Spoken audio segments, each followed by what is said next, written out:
My son went away to college this semester, or this year, and I'm an empty nester. It's been really fun and exciting. It's been kind of sad, kind of lonely, and really internal work has been happening for me. I read this article that said things that your middle schooler needed to know before going into high school. And it was really practical, and it was like they need to know how to get around, and they need to know how to ride the bus, and they need to know how to blah, blah, blah, take a bath type stuff. So I decided to write my own version of that. It's called 19 Things Your 19-Year-Old Needs to Know How to Do, a Single Mother's Guide. He should know how to make 3 meals that cost under $10 and can be made in 2 pans or less. Example, peanut broccoli bow tie pasta, enchiladas, and if motivated, pad thai. 2, he should know how to work the paper dragons at various reception desks, whether he needs to get his blood type, a new driver's license, or to return a defective computer item. He should be able to soften them with politeness and charm. 3, he needs to know that walking around in front of you with a morning boner in his boxer shorts is rude. 4, he should be able to write gracious thank you notes. I take that back. If he even writes thank you notes at all, you're ahead. 5, he should know to greet your best friends with a big hug or a handshake, because these friends are family too. 6, he should know how to go after what he wants. He should do it despite what you want for him and how you try to control him despite yourself. 7, he should know he's handsome, smart, and kind because you tell him every other day or so. 8, he should know how to do his own laundry and how to pull out the bras, underwears, and other unmentionables, or not to touch it with a 10-foot pole. 9, he should know how to drive a stick shift vehicle and make it through a jaunt around town without his mother gasping once. 10, he should remember to take out the trash, check the mail, clean a toilet properly, and fold a towel like a hotel maid. 11, he should know how to wield a nail clipper, a Q-tip, a bottle of face scrub, a razor, tweezers, and hair gel just in case. 12, he should know which shirts and jeans are for dates and which ones are for ranch work or for painting the high school theater stage. 13, he should know how to tip a waitress and when they get 20% or nothing. He should be able to pull money for food out of his own bank account and learn never to say again, "Will you pay for this? I don't want to waste my money on groceries." 14, he should know how to tell potential girlfriends about his quirks with self-love and confidence. 15, your son should know what PMS is, what it looks like in you, and what that means for him.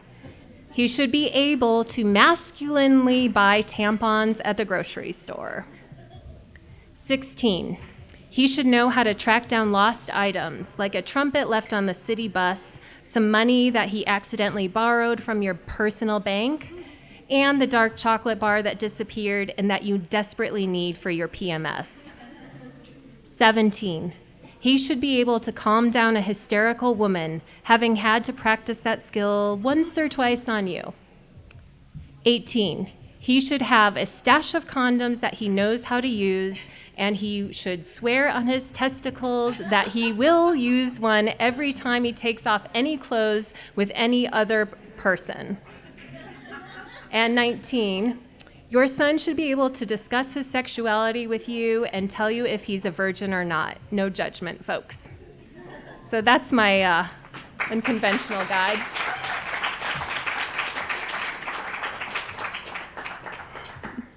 This one's called The Weather Maker, and it's written for my beloved sitting right here, who I think is pretty magical. It's like a micro essay, I think. You tell me. He drove his snow-covered trailer down from the mountains to the desert valley on a mission for materials. The truck pulled slowly, maneuvered through the poorer part of town where faces were darker. He stopped at a sign. Kids came forward in curiosity. They touched the precious white stuff. They had never seen it in their entire lives. They squealed and laughed and made magic white balls. It was so cold, but so soft.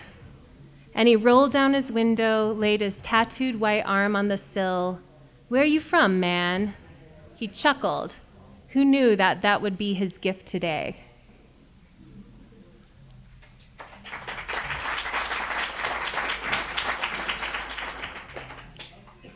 So I graduated in December from the MFA program. Woohoo! Yay! And I've been having a really fun time. I took Jane's advice and just wrote for the hell of it and wrote to have fun and stopped caring whether I got published or not. And then, somebody wanted to publish me all of a sudden, so it's really true. Just do it, and then people will come. But so I've been also collecting synchronicities with friends, and a lot of synchronicities have been happening. One of them is this phrase called the space between. And so my next two pieces are kind of my musings about that. This one's called Spacey Thoughts, a Mythology. I'm tired of really tight spaces and super strict schedules, like subways, meetings, elevators, deadlines, rush hour traffic, and cubicles where the walls separate everybody. They're divided, but still share the same space. Not for me. I want to spread. I'm going to space out. I'm going to be a space fan and journey safely, man. I'm going to give lots of space between me and the meanies, the baddies, and the shallow waters. I want to pick my way carefully, choose each stone step in the riverbed, not run around like a chicken. I'm going to find empty pockets of unstructured time where I can sit and think for hours and be just fine. Or I'm going to listen to a stranger's story, only the ones of value, please, and he'll tell me the magic while people stare at us and wonder if I need rescuing. No, give us some space, please. I want to ponder over things and fondle them in my brain. I want to recall tales of Charlemagne and the Viking kings. I want to savor gratitude, replay synchronicity, rehear farewell words. Safe journey, space fans, wherever you are. I'm a space fan, wherever I am. While I'm traveling, the best thing is that wide open space in front of me. At Safeway, if it's not the right day, I'll probably give you a wide berth. And at parties, I'm perfectly lovely for an hour and a half max, but the drinking days must definitely be spaced out. When we talk, if the long spaces between our thoughts are as comfortable as pillows, then I know we are closer than if we pulled the conversation blanket too tight. In response to difficult messages, I take my time and time my space. I won't get in your face. If you get in mine, I'll decline, but I'll stand straight like a tower. And if I start to cower, I'll stretch and bring oxygen in. My body needs the cushion of those spaces between. In the space of time, I remember I needn't fear. I labeled my actions as wrong. I didn't feel my own. I judged with measurements that were passed down with persistence. Space gives you 20/20 vision.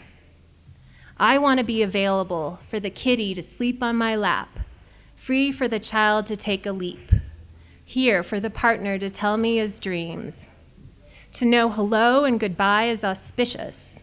I'll take a precious baby for a spell, the holder of dreams with a soft spot of gentle smell. here, in the gift of space between you and me. It's called the present for a reason. I want space.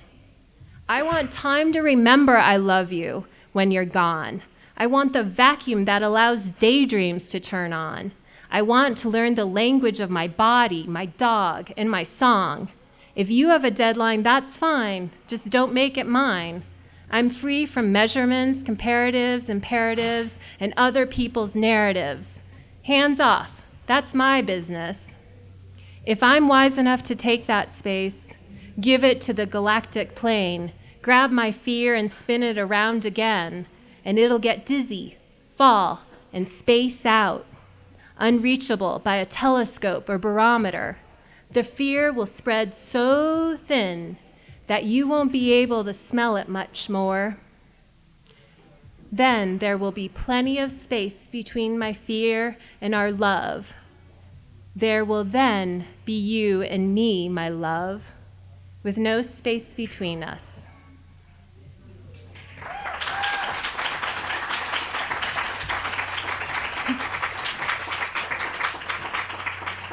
And you guys, I just couldn't get past this phrase, the space between. So I encourage you, in college, we played those stupid drinking games where they'd say red rum and you took a drink. You can take a drink if you want to, but every time you hear the word, the space between, if you would also consider, what does that word and that phrase mean to you, and can you find it? And can you take a space of breath or of love or of meditation? So, or you can just take a drink if you want to. And this one's called The Space Between a Meditation. My brain works in spurts. There are two hemispheres and a space between. The space between is filled with synapses, junctions that jump from nerve impulse to an unknown landing space. The space between is the vulnerable sweet spot of juicy possibility. The space between is a chasm and beautiful, but how we land is entirely up to us. Yesterday, in the strange perfection that is the way of accidents, I knocked the nerve in my right elbow against the clapper of a doorknob, clanging the humorous with as much unintended force as a schoolboy ringing the village bell in a black and white Russian movie. The immutable laws of time bend during events of chance. Time invariably slows down as you watch an accident unfold. So I held my hand up and watched the incredible electricity come. Time allowed me to suspend my judgment in the space between the moment my body registered the event and the reaction of my mind. In a small but large space, I drew a breath and observed my senses. There was shocking power. My nerves surged like a lightning bolt. I wanted to label it pain. I wanted to say, ow! But it wasn't pain exactly. It was more like intensity. It was uncomfortable. My body was an electrical conduit, and it wasn't used to it. I waited in that threshold space. While I waited, teenagers slept more than ever. Puppies rested near fireplaces. Artists sketched, writers took notes, musicians practiced their scales, and bakers let the bread rise. My left brain turned to biology. I learned that the humerus, the funny bone, is attached to the ulnar nerve, which neurologically connects the elbow to the bottom half of your hand. The ulnar nerve enters the spinal column at the top near the base of the brain cell, the brainstem. The brainstem sends more of its mental energy through this ulnar nerve than any other nerve. Your brain is quite intimately connected to your hands.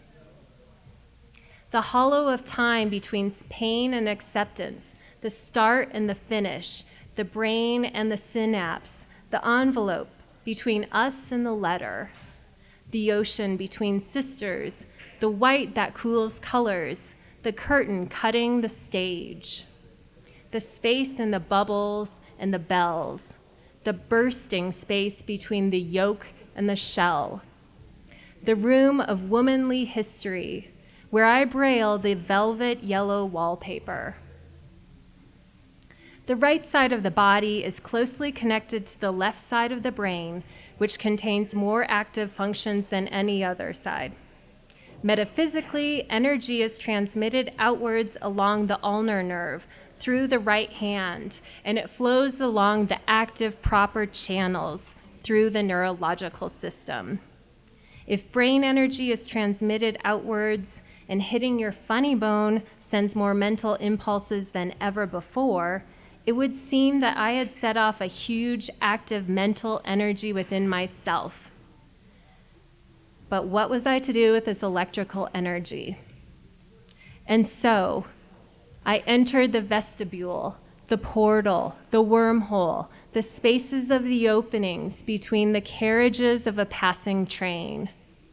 I stepped inside the womb, the circle, the spaceship, the time capsule, the seed, the eye of the storm. I slipped between the rub of the finger and the thumb, the between space of speaking in tongues, the empty space betwixt the twitching channel for angels and beings between our seeings. Spaces. The space between a cold spirit and the prickle of my skin, the dilate of my eyes, the tug of my hair strand. The space between heavy words ballooned in a pop above my head, and when I say them true and well, without malice, I know they're not my maybes anymore. They're where I have landed. But the space calls me back, and hurtful word arrows slow before they reach me, and sharp objects are not closer than they appear. They're not even here. Spaces. They lie between us. So I'll fill those spaces with silent love, lay my body down as a bridge for others of importance to clamber over the chasm, to fill the space between us until it is full. It is surging with spaces. They fill with what I bring. I'll become a better space between us holder, a magnetic inductor of a life filled with meaning. And what is the meaning of this? When life knocks on my funny bone, when I dance with the jingle of electrical tingles in the space of a lightning bolt, I'll become the conductor of control without controlling a thing. It's not pain, it's sensation, inhalation, penetration, alchemization. It's the space between the strike of a nerve and the strike of solid gold. Thank you.